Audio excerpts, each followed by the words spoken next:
नमस्कार, मैं हूं संदीप चौधरी। जयपुर लिटरेचर फेस्टिवल में संघ के अखिल भारतीय प्रचार प्रमुख मनमोहन वैद्य के एक बयान से विवाद खड़ा हो गया है। एक बार फिर संघ के बड़े नेता की तरफ से आरक्षण खत्म करने की वकालत की गई है। मनमोहन वैद्य ने कहा है कि आरक्षण खत्म होना चाहिए और सबको समान अधिकार मिले, सबको अवसर मिलना चाहिए। आरक्षण अलगाववाद बढ़ाता है। माना जा रहा है कि यूपी चुनाव से पहले संघ का यह बयान बीजेपी के लिए मुसीबत खड़ी कर सकता है, क्योंकि बिहार चुनाव से पहले भी संघ प्रमुख मोहन भागवत ने भी आरक्षण की समीक्षा का बयान दिया था। सियासी पंडितों ने आरक्षण खत्म करने के बयान को बिहार चुनाव में हार की बड़ी वजह बताया था। इसीलिए इसी पर आज का हमारा सवाल है, यूपी चुनाव से पहले संघ ने क्यों छेड़ा आरक्षण राग, और संघ के आरक्षण विरोधी बयान से क्या बीजेपी को नुकसान होगा? इस पर हम चर्चा करेंगे। कुछ खास मेहमान मेरे साथ जुड़ चुके हैं, लेकिन पहले इस बयान पर गौर कीजिए। क्या कहा संघ प्रचार प्रमुख मनमोहन वैद्य ने? आरक्षण का प्रावधान संविधान में आरंभ से किया गया है। यह भी कहा, डॉक्टर आम्बेडकर जी ने कहा है कि किसी भी राष्ट्र में हमेशा के लिए ऐसा आरक्षण का प्रावधान रहे ना, ये अच्छा नहीं है। जल्द से जल्द इसकी आवश्यकता निरस्त होकर सबको समान अवसर देने का स्थान समय आना चाहिए, ये भी उन्होंने कहा है। और इसलिए वो आरक्षण की सिवाय बाकी अन्य आरक्षण के बदले में सबको अवसर अधिक दिए जाए, शिक्षा अधिक दी जाए, इस प्रकार प्रयत्न करना चाहिए। इसके आगे आरक्षण देना थोड़ा अलगाववाद बढ़ाने वाली बात है, ऐसा लगता है।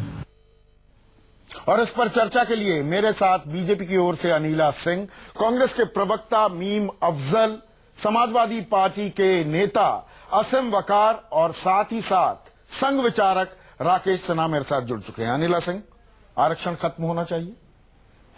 नहीं, देखिए, जिस प्रकार के हालात हैं हमारे देश के, उस हिसाब से तो अभी बिल्कुल नहीं खत्म होना चाहिए। अभी हमें बहुत लंबा रास्ता। अखिल भारतीय प्रचार प्रमुख कह रहे हैं आरक्षण खत्म होना चाहिए। देखिए, ये तो अलगाववाद बढ़ाता है जी। ये तो आरएसएस के प्रवक्ता बेहतर बता पाएंगे कि आरएसएस तो आपका प्रेरणा स्रोत है, मां है।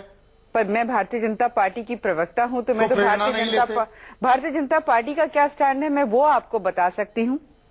हमारा स्टैंड ये है। आप मुझे ये बता रही हैं कि भारतीय जनता पार्टी प्रेरणा नहीं लेती, इंस्पिरेशन नहीं लेती संघ से? देखिए, इंस्पिरेशन लेना एक अलग बात है और किस नीतियों पे आपको अपनी सरकार चलानी है वो एक अलग बात है।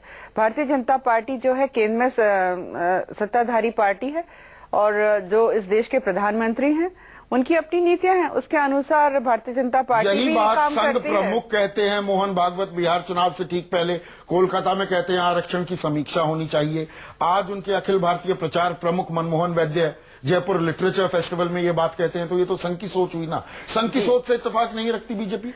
नहीं, आरक्षण नहीं होना चाहिए आज की तारीख में, इस विचारधारा से तो हम सहमत नहीं हैं, क्योंकि एक राजनीतिक दल होने के नाते और एक ऐसा राजनीतिक दल जो सत्ता में है, वो पूरे देश के हालात क्या है इस विषय में अच्छी तरीके से जानता है। उनको पता है कि अभी पिछड़े हों चाहे दलित हों, उनको अभी और आगे आना है, उसके लिए आरक्षण जो है आवश्यक है।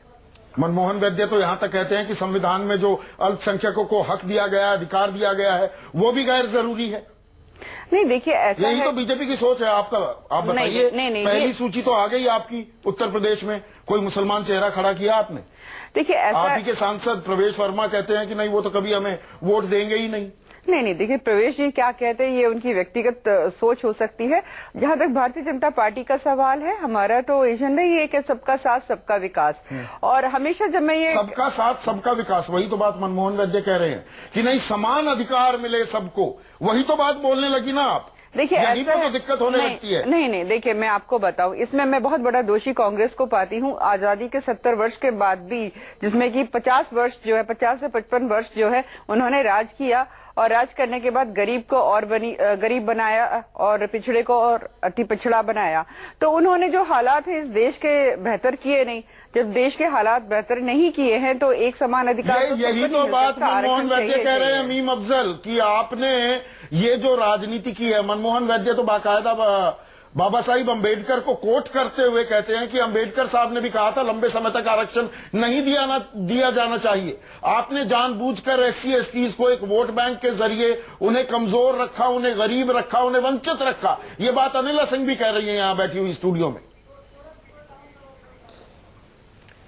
देखिए, अनिला सिंह जी ने एक बात कही सबसे पहले कि आरएसएस का जो विचार है वो इससे उनकी पार्टी एग्री नहीं करती, चूंकि सियासी उनका कहना है कि सियासी नजरिया जो है उनका अलग है। इससे एक बात साफ जाहिर होती है कि भारतीय जनता पार्टी की असल जो आइडियोलॉजी है उसको वो कभी कभी छुपा के सियासी जो है वो लिबादा पहनाना चाहते हैं, और वो लिबादा पहना करके वो कह रहे हैं कि नहीं अभी तो आरएसएस जो है वो हो सकता है खिलाफ हो, लेकिन भारतीय जनता पार्टी खिलाफ नहीं है। ये क्या मतलब क्या है इस बात? पर आपने मेरे एक सवाल का जवाब नहीं दिया। मनमोहन वैद्य अगर कह रहे हैं, मैं आता हूँ बाबा साहिब भीमराव अंबेडकर भी कहते थे लंबे समय तक आरक्षण ना चले। वो मैं आ रहा हूं उस पर। हाँ। ये आपका जो सवाल है बहुत अहम है। देखिए, पूरी कोशिश की गई है रिजर्वेशन के जरिए से, लेकिन जब तक एक बैकलॉग चलता रहेगा और ये पोजीशन होगी कि लोग जो हम उनको हिस्सेदारी देना चाहते हैं वो तो उसको नहीं पा पाएंगे, तो इसलिए उसको एक मजबूरी के अंदर हमेशा आगे बढ़ाया गया है। और मैं समझता हूं कि मजबूरी नहीं है बल्कि उनके लिए जरूरी है ये, और इस जरूरत का एहसास कांग्रेस ने हमेशा किया है। और उसके बाद देखिए कई सरकारें ऐसी आई तो मन में एक दो लड्डू तो फूटे होंगे आज थी। मनमोहन वैद्य के इस बयान के बाद एक दो लड्डू तो फूटे होंगे। बिहार में भी फायदा हुआ था, तब मोहन भागवत बोले, आज मनमोहन वैद्य ने बोल दिया। मीम अफजल साहब, देखिए, हमारे मन में कोई लड्डू फूटने का सवाल नहीं है। भारतीय जनता पार्टी खुद ही अपने आप को एक्सपोज कर रही है, तो हम क्या कर सकते हैं?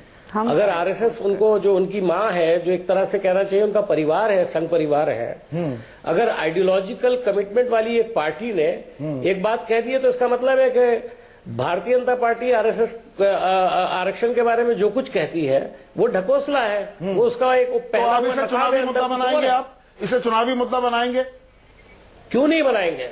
क्यों नहीं बनाएंगे? हर कोई बनाएगा इसको। ये दलित मुखालिफ जो रवैया है खासतौर पर दलितों के खिलाफ है ना ये। अब साइड में आपने कह दिया कि मुसलमानों का आरक्षण है, कहां है आरक्षण मुसलमानों? नहीं, पर मुसलमानों को लेकर बयान वो ये दे रहे हैं मीम अफजल साहब कि अल्पसंख्यकों को जो अधिकार हक संविधान में दिए गए हैं वो गैर जरूरी है। ये बयान भी दिया है। तो ये भी बयान देते हैं कि अब उनको अगर 2/3 मेजोरिटी मिल जाएगी तो इस मुल्क के पूरे आइन को और पूरे कॉन्स्टिट्यूशन को बदल देंगे। तो आप भी तो बयान देते थे, क्लास सिटीजन बना तो आप भी तो बयान देते थे। 2005 में मनमोहन सिंह ने बयान दिया देश के संसाधनों पर पहला हक मुसलमानों का है। ये बयान भी तो दिया था। देखिए, आप भी तो राजनीति करते हैं, लेकिन सबका बराबर का हक है। सबका बराबर का कहां हो गया? आपके ही तत्कालीन प्रधानमंत्री ने 2005 में कहा था पहला हक भारतीय संसाधनों पर, देश के संसाधनों पर मुसलमानों का है। चौधरी साहब, वो राजनीति नहीं कर रहे थे जब क्या? उन्हें उनका हक नहीं मिलेगा तो प्रधानमंत्री अगर ये कहते हैं तो कौन सा गलत कहते हैं? हाँ, तो राजनीति पहला आप करते हक का हैं, मतलब नहीं है। तो हर कोई बराबर अपनी है। सुविधा के हिसाब से राजनीति करता है। अच्छा, तो भारतीय जनता पार्टी अगर यही सुविधा है उसकी कि आरक्षण खत्म होना चाहिए, माइनॉरिटीज को दूसरे दर्जे का शहरी बना देना चाहिए, तो कोई बात नहीं है। राकेश सिन्हा, क्या ये सोच है, यही सोच है, आरक्षण खत्म करना एजेंडा है आरएसएस का? क्या अब ये बात बिल्कुल शीशे की तरह साफ हो गई है?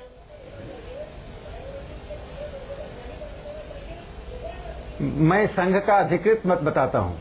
संघ ने 1980 में आरक्षण के समर्थन में जो प्रस्ताव पारित किया, और मोहन भागवत जी ने जो दिल्ली की एक सभा में कहा था कि आरक्षण एक सामाजिक आर्थिक आवश्यकता है, ये राजनीतिक प्रश्न नहीं है, और यह 100 सालों तक भी आवश्यकता है, तो 100 सालों तक रिजर्वेशन बना रहना चाहिए। 1.5 साल पहले समीक्षा की बात कही कोलकाता में। संघ का स्पष्ट मत है कि शेड्यूल कास्ट शेड्यूल ट्राइब के लिए आरक्षण नहीं।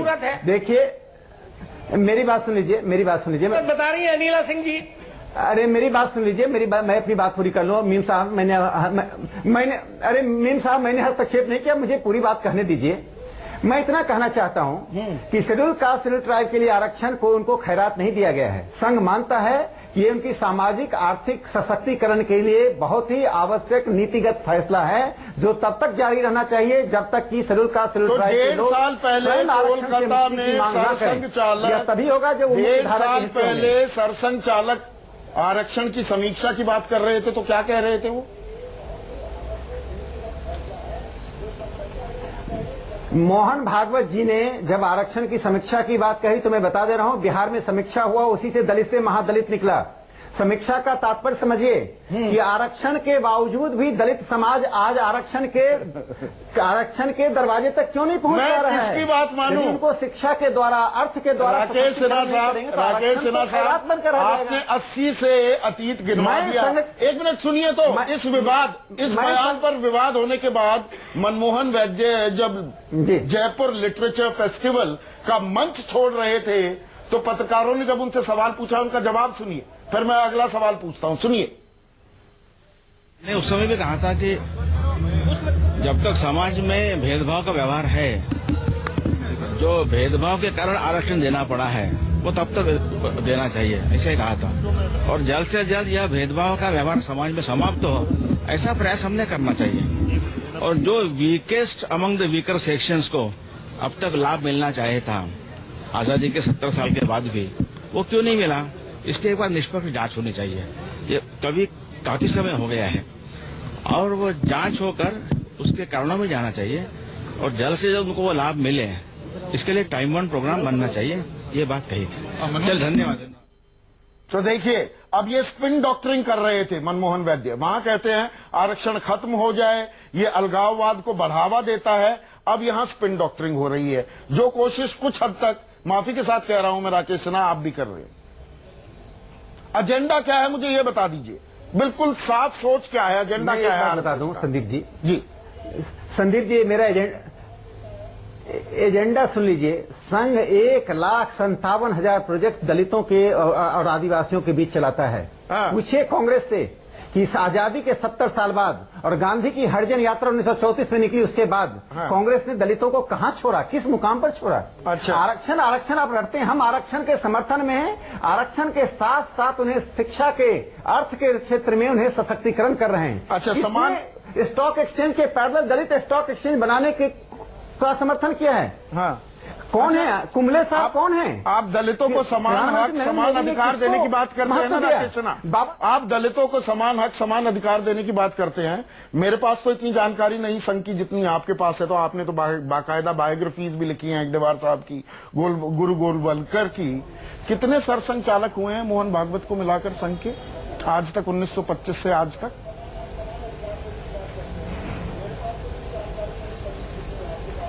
देखिए, मैं महात्मा गांधी का एक शब्द उद्धृत नहीं, करता हूं। आप बताइए उन्होंने ना, कहा, जब 9 हुए हैं हरिजन ना? सेवक संघ का अध्यक्ष 9 कौन सरसंघ बने? चालक हुए हैं उन्होंने ना? कहा, जो सामाजिक और 9 सांस्कृतिक- सरसंघ चालक हुए हैं मैं ना? बता रहा हूं। 9 में से हमारे कितने लिए- दलित बने? हमारे सभी कितने सरसंघ दलित चालक सरसंघ दलित चालक हैं। बने? हमारे सभी सरसंघ चालक दलित हैं, सभी दलित हैं, सभी दलित हैं, दलित हैं, सभी दलित अपने कर्म से वे दलित समाज एक से अपने को जोड़ कर देखते हैं, वो दलित हैं। रज्जू दलित भैया जन्म को लेने से छोड़कर नहीं होता सभी है। ब्राह्मण, आप कम्युनिस्ट पार्टी के कितने महासचिव दलित एक हुए? रज्जू भैया को कांग्रेस पार्टी छोड़कर में सभी सोनिया गांधी ब्राह्मण, दलित को कहां ला रही हैं?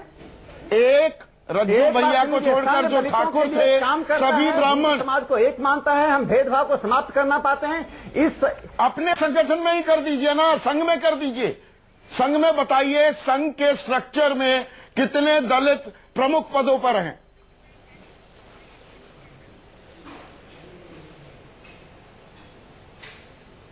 आप इस बात का जवाब देंगी अनिला? अभी बीच में कनेक्शन पूरा नहीं, कर मैं दिया। आप भारतीय जनता पार्टी के विषय में कुछ भी पूछिए, मैं आपको जवाब दूंगी, परंतु आरएसएस के विषय में राकेश जी हैं, वो उत्तर देंगे तो बेहतर है। यहाँ पर नीम अफजल साहब ने पर एक मैं बात साफ कर दी है, आप उत्तर प्रदेश से, खास पश्चिमी उत्तर प्रदेश से ताल्लुक रखती हैं, मुझे ये बताइए, उन्होंने कह दिया कि वो ही नहीं, सारे राजनीतिक दल इसे एक बड़ा चुनावी मुद्दा बनाने वाले हैं। थोड़ी घबराहट होती है अनिला सिंह? बिहार का सबक, बिहार में जो हुआ उसका सबब आपके सामने है। नहीं, देखिए, अभी वैद साहब ने बता भी दिया कि किस परिप्रेक्ष्य में उन्होंने कहा जो आप लोग दिखा रहे थे, परंतु मैं अपनी पार्टी के विषय में आपको वो अवश्य तो साफ कह रहे हैं आरक्षण खत्म होना चाहिए। नहीं, देखिए वही मैंने कहा ना, राकेश जी बेहतर बता सकेंगे उसको। मैं अपनी राकेश पार्टी जी के की विषय बात में को मानूं, वो संघ विचारक हैं, वो संघ में कोई कार्यकर्ता या स्वयंसेवक नहीं है। मैं उनके अखिल भारतीय प्रचार प्रमुख की बात क्यों नहीं मानूं? बेहतर दे पाएंगे। मैं तो अपनी पार्टी के विषय में ज्यादा अच्छा बता सकूंगी। और जो मैं पहले भी कह रही थी संदीप जी कि कांग्रेस ने इस देश का बेहाल करके रखा हुआ था। यहाँ पे चाहे आप रुपए की वैल्यू देख लीजिए, चाहे ह्यूमन वैल्यू देख लीजिए, पूरे टाइम में 50-55 वर्ष में दोनों की दोनों डिवैल्यूड हुई है। डिवैल्यूड, अरे अफजल साहब सुन लीजिए मेरी बात, अफजल साहब सुन, दोनों चीज डिवैल्यू करा दी है। इस वजह से जो है आज दलित जो है महादलित हो चुका है, पिछड़ा जो है अति पिछड़ा हो चुका है। और जो सवर्ण कहलाए जाते हैं वो भी इस बात की लड़ाई लड़ रहे हैं कि हमको भी आरक्षण मिल जाए। ये सारा क्या कराया आपकी पार्टी की वजह से है।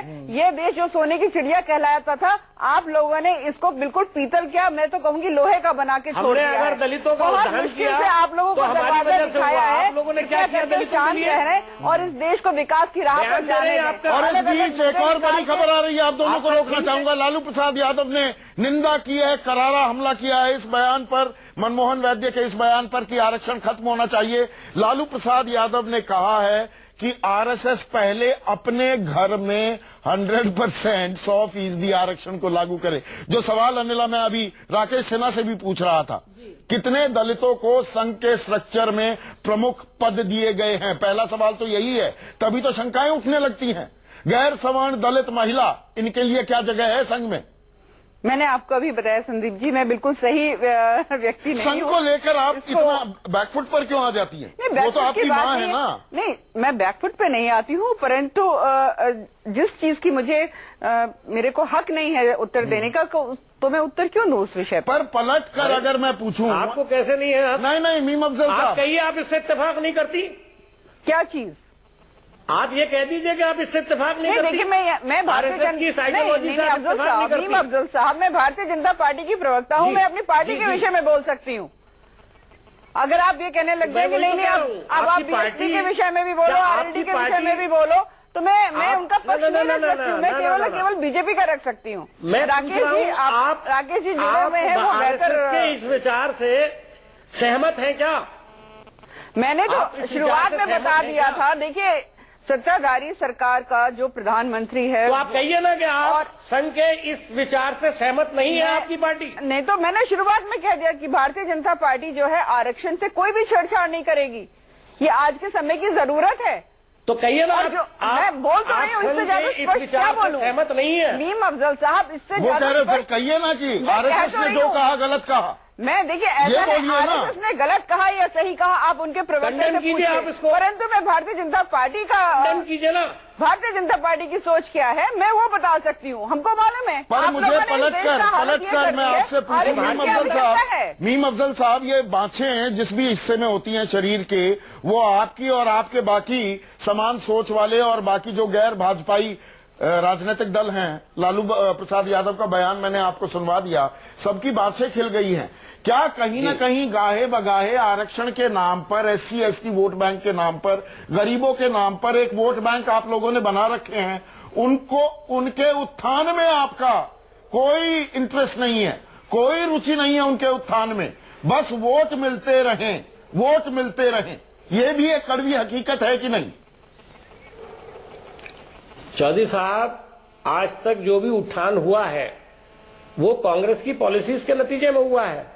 आज दलितों ने जो कुछ भी समाज के अंदर इज्जत पाई है, अभी संघ विचारक चले गए, उन्होंने एक बड़ी अहम बात कही थी कि कई लाख तंजीमें उनकी जो काम कर रही है और उनका सोशल स्टेटस ऊपर उठा रही है, और दूसरी तरफ हमारे ऊपर इल्जाम लगाते हैं कि हमने उसे आगे नहीं बढ़ने दिया।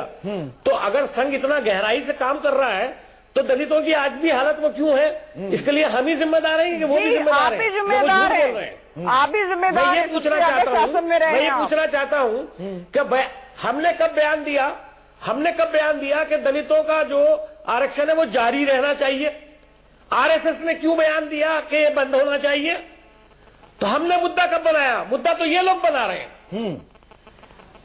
और क्या बाकी अगर आपकी इन्होंने खेल ये रही मुद्दा है। बनाया आखिरी तो सवाल इसका जवाब राकेश ना सिन्हा दे, से लालू मेरा- प्रसाद जवाब ना दे। मेरा संपर्क कट गया था। राकेश सिन्हा से मैं एक अहम सवाल पूछना चाहूंगा। राकेश सिन्हा साहब, आखिरी सवाल है, और जब मैं आपसे सवाल पूछ रहा था ये फ्लैश भी आ गया। लालू प्रसाद यादव भी वही सवाल पूछ रहे हैं कि आरएसएस अपने घर में 100% आरक्षण पहले लागू करे, गैर सवर्ण, दलित, महिला, आज तक संघ के प्रमुख क्यों नहीं?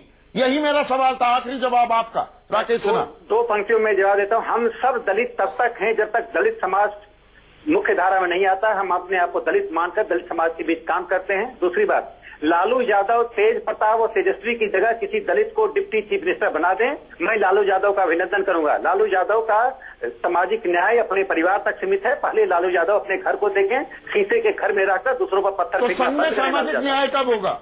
संघ सामाजिक न्याय के लिए ही लड़ता है और संघ का सामाजिक न्याय को महात्मा गांधी ने सैल्यूट किया है। ये मीम अफजल साहब क्या बोलेंगे? महात्मा गांधी खुद चलकर संघ के कैंप में यह देखने आए थे कि हेडगेवार ने क्या जादू किया कि महार और ब्राह्मण एक साथ खा पी रहे हैं, एक साथ उठ बैठ रहे हैं। मीम अफजल साहब ने दलितों को दलित बनाकर रखा। हम दलितों को भारतीय समाज के मुख्य धारा में अग्रिम पंक्ति में लाने के लिए कृत संकल्प हैं। बहुत बहुत शुक्रिया राकेश सिन्हा। मीम अफजल, अनिला सिंह, मुद्दा हो मिल गया है। अभी तक लगातार नोटबंदी की बात हो रही थी, किसानों की बात हो रही थी, गरीबों की, बेरोजगारों की, लेकिन बिना किसी शको शुबा में यह बात कह सकता हूं, आने वाले दिनों में इस उत्तर प्रदेश चुनाव में अब आरक्षण एक बड़ा चुनावी मुद्दा होने वाला है। आरएसएस ने सभी राजनीतिक दलों को यह मुद्दा दे दिया है।